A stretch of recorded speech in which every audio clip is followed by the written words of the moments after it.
Siswa SD usia 12 tahun di Kecamatan Amahai mulai didata untuk segera divaksin. Vaksinasi anak sekolah dasar usia 12 tahun tengah dikebut oleh pemerintah Kabupaten Maluku Tengah.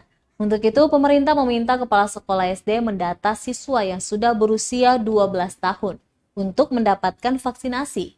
Tak terkecuali di Kecamatan Amahai. Seluruh kepala sekolah SD di sana sudah diinstruksikan mendata seluruh siswanya untuk divaksin.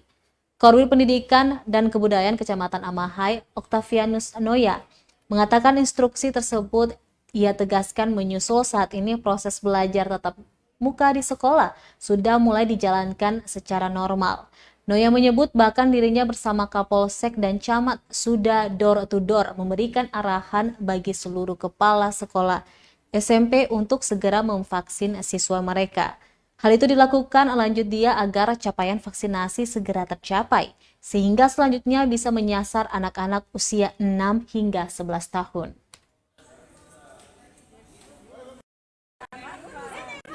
Aduh, ini dia tinggal di mana nih? Haruru le, aduh. Santai. Sama-sama.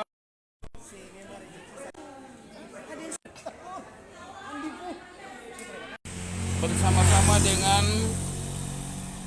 Pak Camat Amahai dan Pak Kapolsek telah door to door ke sekolah-sekolah SMP di Kecamatan Amahai. Sudah melaksanakan pertemuan dengan para guru dan orang tua murid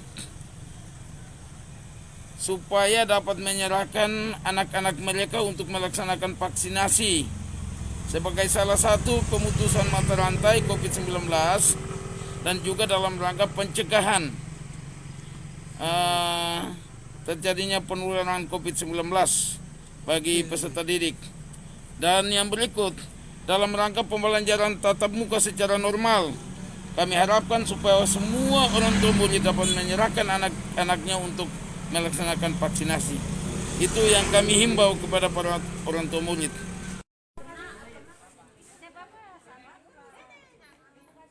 Aduh, masa ada laki-laki takut?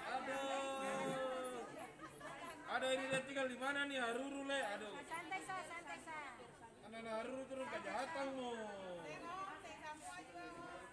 Bisa masalah, aduh. Terima kasih sudah nonton. Jangan lupa like, subscribe, dan share ya.